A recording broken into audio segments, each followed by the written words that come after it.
바로 발표 시작하겠습니다. 저는 이제 앞서 문 박사님이 중앙정부 현황과 정책과제 중심으로 발표를 해주셨다면 저는 경기도의 경력단절 여성의 그 현재 경제활동 현황과 향후 과제를 좀 말씀드리는 걸로 하겠습니다.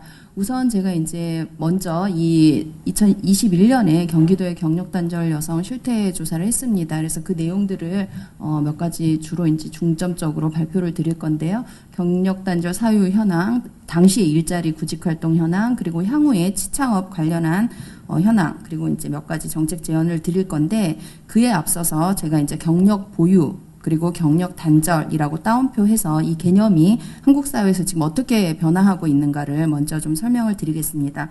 우선 경기도 같은 경우에 2023년에 3월에 경기도 경력 보유 여성 등의 경력 유지 및 경제활동 촉진에 관한 조례명을 포함해서 전부 개정을 했습니다. 그러면 개정되기 전에 그 조례명은 뭔가 보면 2022년에 7월 19일에 그 또 역시 전부 개정된 바가 있습니다. 그때 하고 지금의 차이를 이제 보시면 아시겠지만 당시에는 여성의 경제활동 촉진 그리고 경력 단절 예방이라는 그 개념을 쓰고 있습니다. 그래서 이때까지는 경력 단절이었는데 이제 2023년 조례는 경력 보유라는 걸로 개념이 이제 전환되고 있는 것을 볼 수가 있습니다. 그러면 2022년에 전부 개정되기 전에는 뭐가 있었냐? 그 조례 그 전을 보면 2010년에 경기도에서 경력 단절 여성 등의 경제활동 촉진에 관한 조례를 제정한 바가 있습니다. 이렇게 크게 이제 3번 정도 그 사이에 여러 차례 이제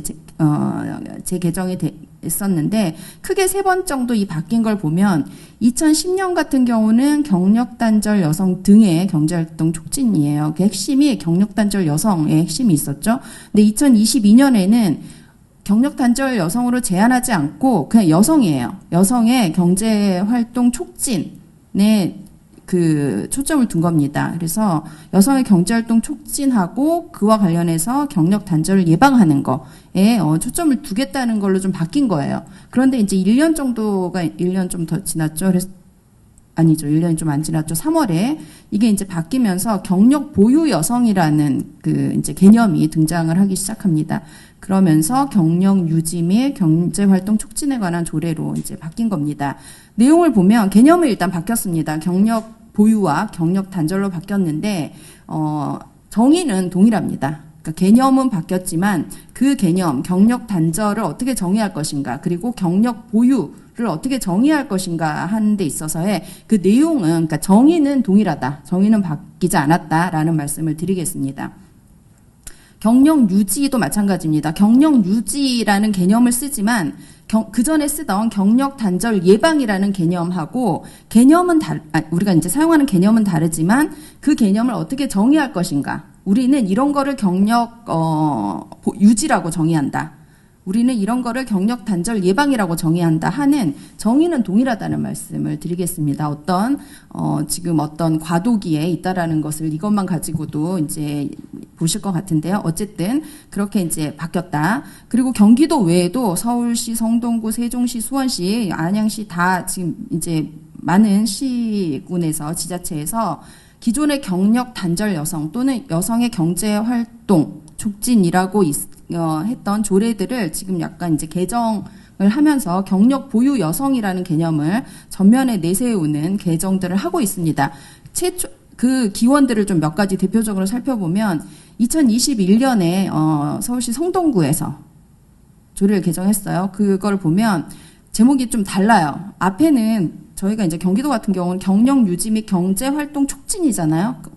그런데 이제 성동구 같은 경우는 경력 보유 여성 등의 존중 및 권익 증진에 관한 조례예요. 조례가 이제 조금 이제 다르다는 느낌이 이제 그 조례명에서부터 좀 그 목적이라든가 취지가 조금 다르다고 볼 수 있는데 경력 보유 여성이 이 성동구에서 정의를 한 거는 이제 좀 달라요. 아까 이제 제가 말씀드린 것처럼 이전의 경기도에서는 개념은 다르지만 정의는 같다라고 말씀을 드렸는데 여기에서는 정의를 새롭게 합니다. 어떻게 하냐면 경력 보유 여성 등이란 일경험 또는 돌봄 노동 경험을 보유하면서 이제 경제활동을 중단했거나 한 적이 없는 이렇게 이제 새롭게 정의를 했습니다. 그러면 일경험이라는 게 무엇인가라는 건데요. 그것도 여기 정의했습니다. 직무교육, 훈련 뭐 이런 거 취업 전에 하는 일과 관련한 모든 경험을 이제 일 경험이라고 하고 돌봄 노동을 또 정의를 했습니다. 그래서 뭐 환자나 노인, 어린이와 같은 돌보는 여러 가지 활동이라고 했습니다. 여기에서 이 돌봄 노동이 유급인가 무급인가에 대해서는 뭐 명시적으로 뭐 하고 있지는 않습니다. 그 다음에 2022년에 또 안양시에서 조례를 개정했는데 안양시는 또 성동구랑 좀 달라요. 조례의 목적이 상위법에 따른다고 목적을 규정하고 있어요. 이 조례가 상위법을 따르는 조례인지 아니면 상위법을 따르면서 지자체의 것들을 이제 그 어떤 상황들을 넣는 조례인지 아니면 상위법을 따르기 위해서 만든 조례가 아니라 독자적인 조례인지에 따라서 조례의 성격도 좀 달라질 수 있는데 안양시 같은 경우는 성동구는 상위법에 따른다는 게 없어요. 그렇지만 안양시는 상위법에 따른다라고 목적을 규정하고 있고 경력 보유 여성이나 일경험 돌봄 노동과 관련한 정의는 성동구의 정의와 동일하게 나타나고 있습니다. 수원시도 이제 최근에 개정을 했어요. 4월 20일에 전부 개정을 했는데 수원시는 경력 보유 여성들의 경력 잊기 지원에 관한 조례라고 해서 이제 경력 잊기라는 어떤 그 새로운 개념의 조례 명에 이제 등장을 했습니다. 그래서 여기에서 수원시에서도 자체적으로 경력 보유 여성을 정의를 하셨습니다. 그래서 다양한 교육 및 일경험을 보유하면서 경제활동을 중단했거나 한 적이 없는 여성 중에서 희망을 하는 사람 여성이다라고 정의를 했고 그 다음에 이제 경력 잊기라는 것은 도대체 무엇인가라고 하는 것도 역시 정의를 했습니다. 시, 소재, 공공기관 등이 경력 보유 여성들에 대해서 초기 상담부터 이렇게 하는 것을 말한다라고 이제 정의를 하고 있습니다. 뭐 오산시도 전부 개정했는데 상위법에 따르고 있고 성동구랑 비슷합니다. 그래서 그냥 봐서는 다 조례들이 비슷비슷해 보이지만 자세히 보면 다 다르다라는 말씀을 제가 좀 드리고 있고 이게 이제 왜 이런 걸 자세히 볼 필요가 있냐면 이거는 법 조례 이런 거는 굉장히 중요한 의미를 갖는 그 규정이기 때문에 아가 다르고 어가 다르잖아요. 그래서 그냥 봐서는 다 비슷하지만 사실은 다 이렇게 좀 지역마다 좀 다른 특성들이 있다라는 말씀을 드리고요. 이런 흐름이 왜 나왔느냐와 관련한 얘기까지 하면 너무 길어질 것 같아서 제가 이제 그거는 여기서 멈추고요. 지금 중앙정부 차원에서도 개정안이 올라와 있습니다. 그래서 앞에 여러 개정안이 있었지만 이제 가장 최근에 지금 나온 거는 여성의 경제활동 촉진과 경력단절 예방법, 지금 우리가 경력단절 여성과 관련한 것들을 하는 어떤 아주 기본이 되는 상위법인데요. 이것을 바꾸겠다라고 이제 개정안이 올라와 있는데 뭐냐면 역시 용어를 바꾸겠다는 게 이제 기본적인 겁니다. 경력단절이라는 용어가 부정적인 의미가 있다. 그래서 바꿀 필요가 있다. 그리고 돌봄 노동이 가치를 인정을 좀 못 받고 있으니까 그런 것들을 좀 명시하고 권익 증진 측면에서 좀 개선하고 평가하는 환경을 만들 필요가 있다. 이게 이제 제안하는 이유예요. 그래서 주요한 내용을 보면 경력 단절 여성 등을 경력 보유 여성으로 바꾸겠다. 돌봄 노동도 뭔가 인정받을 수 있게 좀 하겠다라는 거예요. 그런데 이 법이 가장 먼저 제정된 거는 2008년입니다. 지금은 경력 단절 여성이 굉장히 어떤 부정적이기 때문에 경력 보유 여성으로 바꿔야 된다.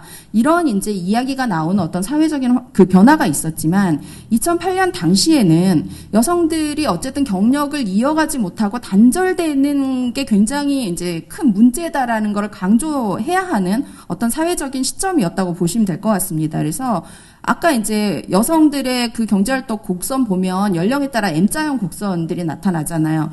단절이 가장 활발하게 경제활동을 해야 하는 시기에 여성들이 단절이 되는 게 굉장히 큰 문제다라는 어떤 문제의식에서 경력단절 여성 등의 이 법률이 만들어진 겁니다. 근데 이제 시간이 막 지나고 하니까 이제 또 환경도 바뀌고 인식도 바뀌고 그러면서 뭐 의도한 건 아니지만 단절이라는 게 굉장히 부정적인 뉘앙스를 주는 것 같기도 하고 또 그걸 주장하는 분들도 있고 이제 사회적인 어떤 흐름들에서 이거를 개념들이 지금 변화하는 어떤 과도기에 있다라는 말씀을 드리고 싶습니다. 뭐 그거에 대한 뭐 가치 판단이라든가 어떤 개념이 적절한가 이런 것들도 굉장히 이제 논쟁적인 부분이 될 수 있지만 우선은 이제 그 흐름을 말씀드리고요. 그래서 개정안 보면 크게 바뀌는 거는 개념 바뀌고 그 전에 돌봄이라고 표현했던 거를 돌봄 노동으로 지금 바꾸는 게 가장 큽니다. 그 다음에 신설되는 조항들이 몇 개가 있는데 그 중에 이제 지금 여기서 좀 우리가 쟁점이 논쟁이 될 수 있는 거는 15조에서 경력의 인정을 여성가족부 장관이 돌봄 노동에 대해서 경력을 인정할 수 있도록 하겠다는 겁니다. 근데 어떻게 여가부 장관이 경력 인정을 할 수 있는 것인지에 대해 구체적인 거는 없습니다. 시행령에서 하겠다. 일단 이제 이렇게 법에서는 나와 있습니다. 여성들이 이제 무급으로 주로 이제 가족 내에서 해왔던 돌봄 노동에 대한 가치를 평가하겠다라는 거는 굉장히 중요한 의미가 있지만 그게 이제 한편으로는 성별 분업을 강화시키는 방식으로 그래 평가해 줄 테니까 더 무급 노동을 해라라고 또 이렇게 의도하지 않은 어떤 효과가 나타날 수도 있고 남성들이 하는 돌봄 노동은 그러면 어떻게 되는 건가라는 또 문제가 발생할 수도 있기 때문에 사실은 지금 이제 법률안이 나와서 아직 뭐 개정이 된 상황은 아니지만 이런 것들이 이제 나와서 있는 상태다라는 것 정도만 말씀을 드리겠습니다. 이런 그 큰 흐름을 말씀드리고 그 다음에 제가 2021년에 했던 경력단절 여성의 실태조사의 결과를 몇 가지 말씀드리는 걸로 발표를 이어가겠습니다. 3년에 한 번씩 지금 조사를 하고 있습니다. 조례에 근거해서 2018년에 한 번 했고 2021년에 한 번 했습니다. 그래서 당시에 이제 조사 대상은 만 25세에서 54세 여성 중에 혼인, 임신, 출산, 육아와 가족 구성원의 돌봄을 이유로 일자리를 그만둔 여성입니다. 제가 지금 앞으로 발표할 그 대상은 제가 이 말씀을 드리는 이유는 뭐냐면 지금 현재 법률 개정이 됐어요. 9회. 그래서 그 후에 개정이 됐고 지금 현재 법률에서는 육아와 가족 구성원의 돌봄이 아니라 돌봄 그리고 근로조건 등을 이유로라고 해서 근로조건이 하나 더 들어갔어요. 근데 제가 당시에 조사할 당시의 법은 근로조건이 들어가지 않은 상태였다라는 말씀을 드리는 거예요. 그러면 앞으로 이제 제가 계획대로라면 이제 저희가 3년 후면 내년에 이제 조사를 하게 되는 거거든요. 그러면 이제 그 경력단절 여성 사유 자체가 바뀌어서 근로조건이라는 새로운 게 들어가기 때문에 이전과 이후가 좀 바뀔 수 있는 상황이다라는 걸 좀 말씀드리겠습니다. 그래서 어쨌든 이제 이렇게 조사를 좀 했고요. 그래서 당시에 2021년 당시에 이제 저희가 조사를 했을 때 경력단절 저희 응답자 1000명한테 물었을 때는 경력단절 사유로 임신 출산이 거의 과반에 가까웠고요. 48% 정도였고 그다음 결혼 20%, 자녀 교육이나 육아 19%, 가족 구성원 돌봄 11%로 나타났습니다. 요때는 요 사유만 물어봤어요. 왜냐하면 법에서 이거를 사유로 단절한 거를 얘기했기 때문에. 그러나 이제 바뀌면 저는 이제 예를 들어 근로 조건이 이제 들어갈 수 있겠죠. 그러니까 이런 식으로 좀 바뀔 수 있다. 법이 바뀐다라는 거는 그런 이제 효과가 규모를 추정하는 것도 달라지고 실태를 파악하는 것도 이제 좀 달라질 수 있는 거죠. 그런 이제 그 상황을 좀 배경을 좀 말씀드리고 싶고요. 그 당시에는 이제 어쨌든 63% 정도가 임신, 출산 등 개인적인 사유 이후에 추가적인 사유가 있는 것으로 나타났습니다. 제가 추가적으로 그러면 앞에 말한 이런 개인적인 사유 외에 중단을 하는 추가적인 사유가 있느냐라고 물어봤을 때 63%는 있다 그랬어요. 36%는 이제 추가적인 사유가 없다라고 했지만 그러면 있다고 한 63%는 뭐가 어떤 추가적인 사유냐라고 했을 때 출퇴근 거리가 멀어서가 23%로 가장 높게 나타났습니다. 그리고 그 다음에는 작업 요건, 그러니까 근로 시간이라든가 보수라든가 이런 불만족이 한 16% 정도 나타났고 직장의 휴폐업 조기, 그러니까 이것도 이제 본인의 의지와 상관없이 그만둘 수밖에 없었던 작업장의 사정 7.0%, 그다음에 계약기간 종료 5.4%, 뭐 요런 정도의 순으로 나타났어요. 그래서 여성들이 경력을 그러니까 직장을 그만두는 게 단지 임신, 출산, 육아 뭐 요런 거만으로 발생하는 건 아니고 그와 더불어서 이 그만두는 데는 노동시장의 어떤 조건들도 굉장히 영향을 미친다라는 것을 우리가 이제 좀 확인을 할 수가 있고요. 그 다음에 저희가 이제 지역조사다 보니까 경력단절 당시의 거주지하고 사업체 소재지를 좀 물어봤어요. 그랬더니 당시의 거주지하고 사업체 모두 경기도였던 응답자는 45%였습니다. 그러니까 사는 것도 경기도고 내가 경기도에서 일한 경우는 저희 지금 현재 경기도에 거주하는 경력단절 여성 1000명을 대상으로 조사를 했는데 그 중에 45% 정도는 이제 거주지와 응답자가 당시에 다 경기도에 있었다라는 거였고요. 당시에 거주지는 서울이었지만 서울이었고 또 사업체도 서울이었던 경우가 거의 이제 한 20% 정도, 한 200명 정도 되는 거죠. 그래서 이제 그 지역 이동이 있잖아요. 이제 지자체 차원에서 조사를 하다 보면 그래서 이제 이런 것들을 좀 저희가 파악한 거고. 일자리 유형은 대부분 이제 민간 회사 또는 개인 사업체가 80% 이상으로 가장 많았습니다. 이건 이제 노동시장 구조가 그대로 반영되는 거라고 생각이 되고요. 경력 단절 당시의 일자리의 종사상 지위 같은 경우는 임금 노동자가 93%였어요. 그러니까 비임금 노동자는 자영업자나 프리랜서나 이제 이런 분들이 해당이 되는데 그 임금 노동자 중에 88%는 상용 노동자였어요. 그리고 전일제 같은 경우는 저희가 그리고 그 일자리가 전일제였냐 시간제였냐를 물어봤을 때 전일제가 90% 정도였는데 전일제로 일했던 경우에는 상용 근로자가 92%로 대부분이었는데 시간제로 일했던 경우에는 상용 근로자는 과반에 좀 못 미쳤어요. 한 49% 정도. 시간제 일자리가 굉장히 불안정한 상대적으로 일자리라는 게 다시 이제 조사에서도 확인이 된 거고요. 그 다음에 경력 단절 당시의 월 평균 임금 같은 경우는 평균 한 201만 원 정도로 나타났고 저희가 같은 조사를 2008년에 3년 전에 했을 때는 한 181만 원 정도였어요. 그러니까 한 20만 원 정도 높아졌는데 이제 구간별로 봤을 때는 2018년에 비해서 100에서 200만 원 사이가 차지하는 비율이 좀 감소했어요. 그거는 그 사이에 최저임금 수준이 높아진 게 이제 영향을 미쳤다라고 좀 보여집니다.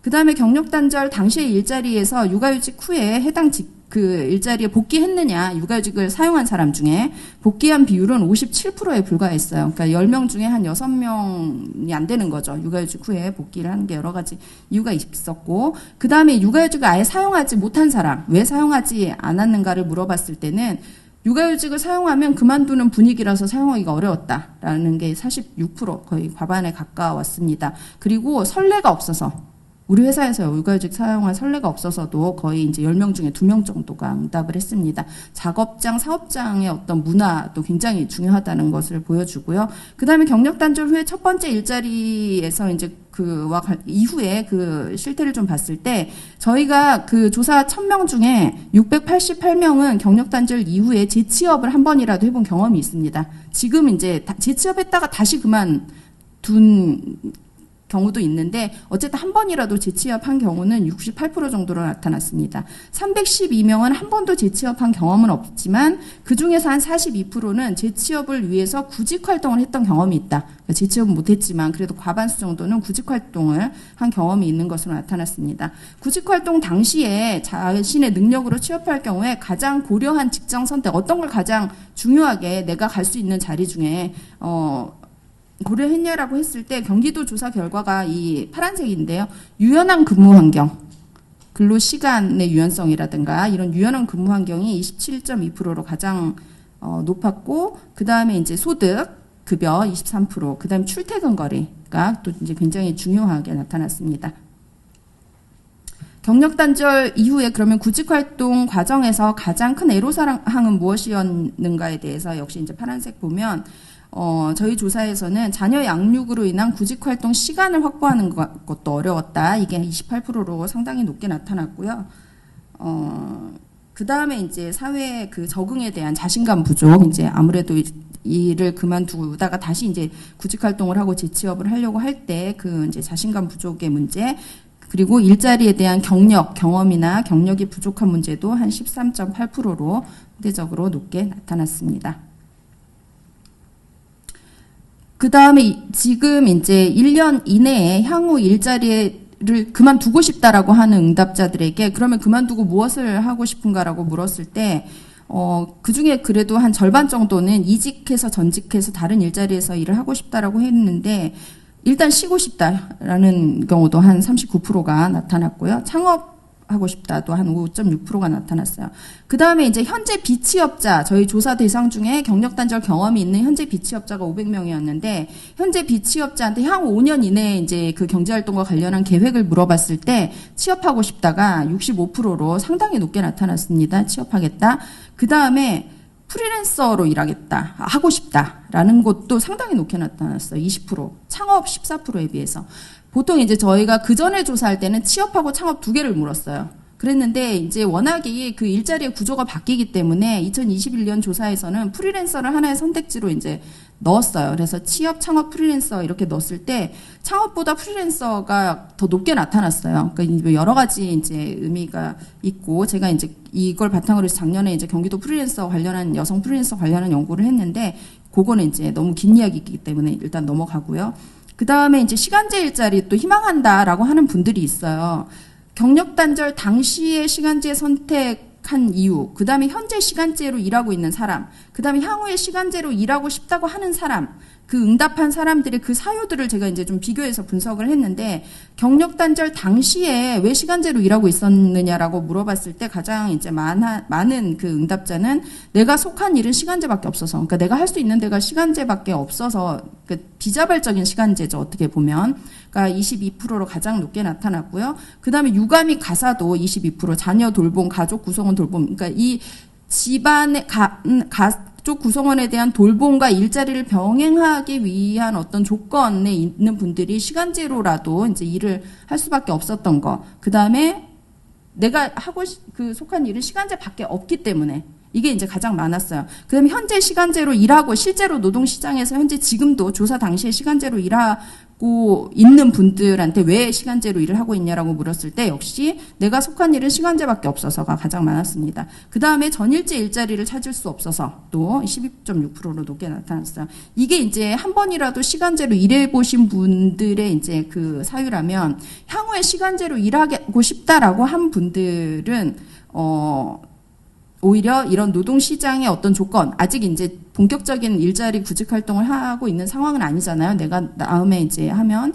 시간제로 일하고 싶다라고 하시는 분들은 오히려 이제 육아 가사라든가 자녀 돌봄이라든가 이런 이유가 이제 많았다라는 말씀을 드리겠습니다. 그 다음에 또 이제 그 제가 노동시장 여성 노동 관련한 연구를 오래 하다 보니까 그 변화들이 좀 보이는데 요즘에 나타나는 변화 중에 하나는 이런 아까도 제가 프리랜서라고 표현을 했지만 이 창업이라든가 프리랜서라든가 임금 근로자가 아니라 우리가 이제 비임금 근로자로 일하는 그 방식이 굉장히 많이 바뀌고 있잖아요. 플랫폼 기반 일자리도 굉장히 많아지고 있고 그래서 어쨌든 그래서 창업하고 프리랜서를 희망하는 이유를 물어봤을 때는 시간을 자유롭게 활용하고 싶다가 가장 많았어요. 36%로. 그렇지만 일과 가정을 양립하고 싶다. 이런 조건도 32%로 가장 많았다는 말씀을 드리고요. 그 다음에 이제 현재 비취업자에게 최근 1년간 적극적으로 구직 활동을 한 경험이 있냐라고 물어봤을 때 지금 비취업자지만 그래도 그 중에 한 10명 중에 3명 정도는 최근 1년간 적극적으로 구직 활동 경험이 있었어요. 최근 1년 사이에 적극적으로 구직 활동을 한 적은 없다라고 이제 응답한 사람이 한 70% 됐는데 그 응답자 중에 한 12%는 적극적으로 구직 활동을 한 적은 없지만 내가 SNS라든가 자원봉사라든가 동아리 활동을 통해서 수익 활동을 창출하는 일은 좀 했다라고 응답을 했어요.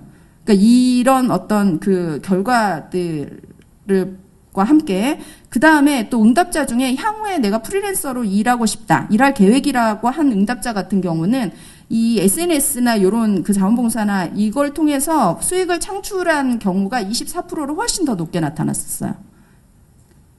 이런 변화들이 저희가 이제 경기도 조사를 2021년에 할 때 좀 보여지는 변화였다라는 말씀을 드리면서 몇 가지 정책 제언을 제가 이제 하면서 마무리하겠습니다. 아까 이제 조사 결과에서도 나타났지만 여성들이 경력을 계속 유지하는 데 있어서는 사업장의 문화가 굉장히 중요하고 조직 문화와 제도를 만드는 것도 중요하지만 그 제도가 사업장에서 실제로 적용이 되고 운영이 돼야 되는 거잖아요. 그런데 어쨌든 유연근무제도 도입과 확대와 관련한 지원이 가장 기본적으로 필요하다. 그래서 일생활 균형이 가능한 노동시장 환경 만드는 거 필요하고 근무 시간, 특히 중소기업, 지역에는 중기업 또는 소기업들이 굉장히 많이 여성들이 일을 하고 있기 때문에 그런 지역의 소기업들에서 이런 조직 문화가 잘 확대될 수 있도록 하는 게 필요하고요. 노동 조건하고 조직 문화 개선도 아까 제가 말씀드린 것처럼 응답자의 저의 이제 조사에서는 한 63% 정도가 임신 출산 외에 근로 조건상의 어떤 사유가 있었다라고 얘기를 했어요. 그렇기 때문에 자녀 돌봄 지원 정책도 중요하지만 노동시장에서의 여성들의 노동 조건이라든지 조직 문화 개선이 필요하다. 그 다음에 이제 우리가 코로나를 겪으면서 또 노동시장의 환경이 또 굉장히 급속하게 바뀌었어요. 지금 다시 이제 우리가 대면을 하는 어떤 그 사회가 됐지만 우리가 지난 3년간 경험한 비대면과 관련한 어떤 그 경험과 사회적인 변화와 인프라 이런 것들이 다시 그 이전으로 돌아가지는 않을 거라고 생각을 합니다. 노동시장에서도 빠르게 변화하고 있고 그렇기 때문에 디지털 역량 강화와 관련한 여성들에 대한 직업교육 훈련, 아까 뭐 중앙정부에서 신기술과 관련한 걸 뭐 확대하겠다라고도 했지만 어쨌든 이런 디지털 역량 강화와 관련한 직업교육 훈련이 확대하는 것도 필요한데 이러려면 여성들을 다수 취업하는 그런 취업지원 기관의 인프라를 다시 한번 점검하고 또 개선하는 게 시급하다는 말씀 드리고요. 마지막으로 여성의 경제활동 지원 정책이 다변화될 필요가 있다라는 말씀 드리고 마무리하겠습니다. 노동시장의 구조도 바뀌고 산업구조도 바뀌고 일자리의 구조도 바뀌고요. 그렇기 때문에 여성들이 이제 다시 또 노동시장에서 나와서 새롭게 일을 하고 또 현재 일하고 있는 여성들의 경력을 계속 유지할 수 있게 하기 위해서는 이 여성 경제활동 지원 정책이 산업구조라든가 일자리의 변화에 따라서 좀 같이 좀 빠르게 바뀔 필요가 있다라는 말씀을 드리면서 발표를 마무리하도록 하겠습니다. 감사합니다.